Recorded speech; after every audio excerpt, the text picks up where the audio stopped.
Stop. I know that it's beautiful. Which the surround sound pussy get on my little down. What's up, y'all? My name is Emily, and I am here to overshare.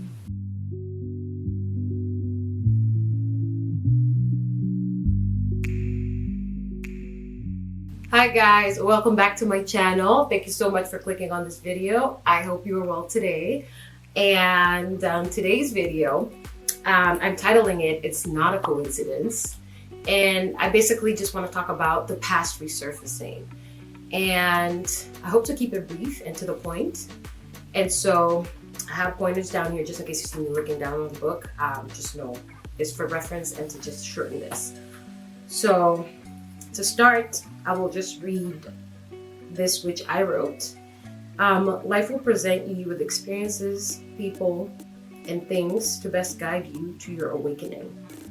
I've experienced two similar experiences in different parts of the world, and it's all for it to lead me to here where I am today. Better yet, even here talking to you on camera. And I want to say it's also just, I think, to awaken you to your purpose or what your reason for being here is. And so to just describe briefly the experience, it was, again, I base it off of the New Girl in Town video. And the first time, like it happened, I think the first time, I want to say I was probably 16 or 17. And this was after like the trauma of sexual assault and everything. And it just so happened that there was that interaction, I think, with friends that knew each other. And it was a wound that I just basically suppressed. It was also very shameful because I was shamed for it. And basically just really looked down upon and made to feel like, okay, you're not worth anything. Yeah, you're just loose, you're easy.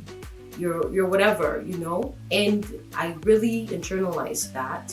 And somehow, I think the response initially from me was, okay, just withdraw, fall back. Don't talk to boys, don't talk to guys, just cut it off completely.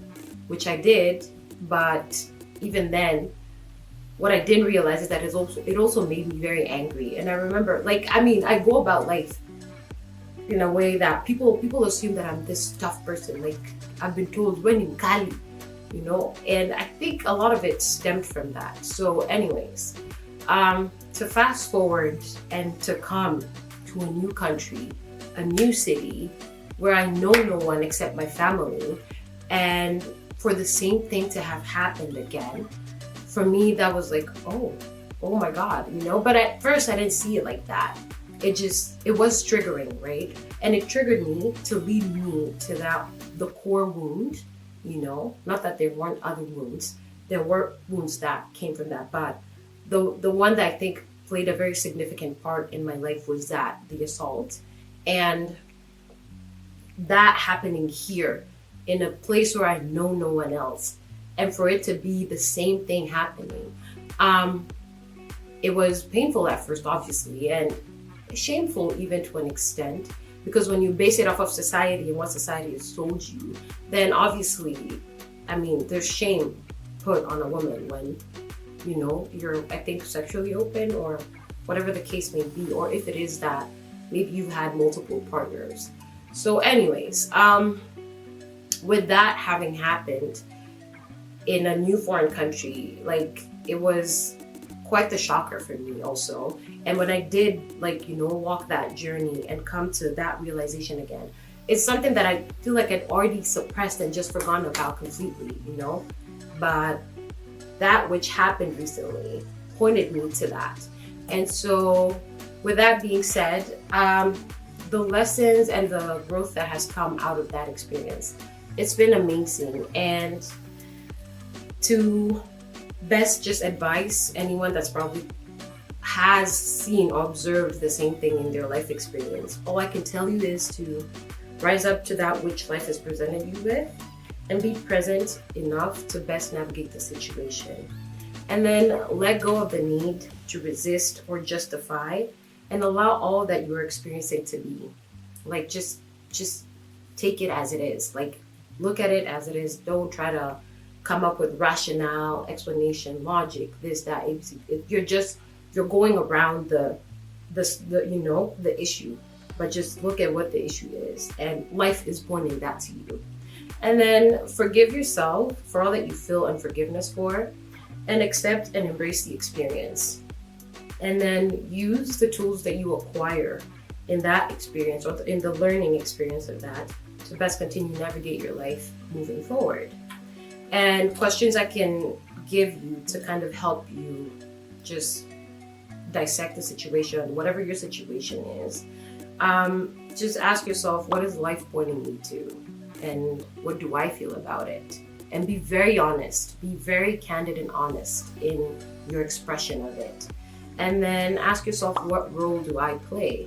And not in a manner of faulting yourself, but just understanding where you're coming from, or what your perspective is, or what your approach is, or what is fueling your approach.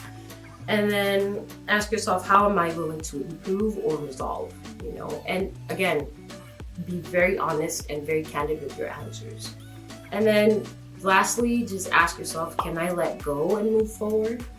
Because the truth of that is, if you still hold yourself hostage to that, there's also a limit you're placing on yourself, and basically just also kind of boxing yourself in and deciding that because of one mistake or because of something that happened like years and years ago that you probably still carry hurt from, you're allowing that to shape your present day life, and you're limiting your own experience as well.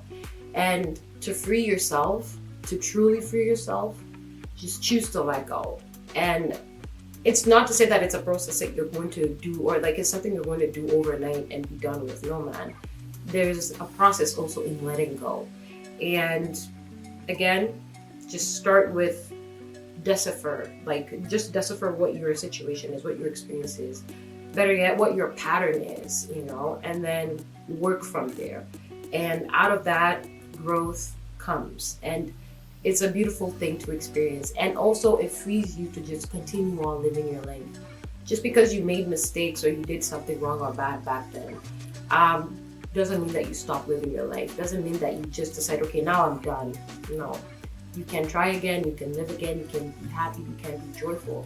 As long as you're alive, as long as you're on this earth, do what is best to best bring you into a place of joy, or live from a place of joy.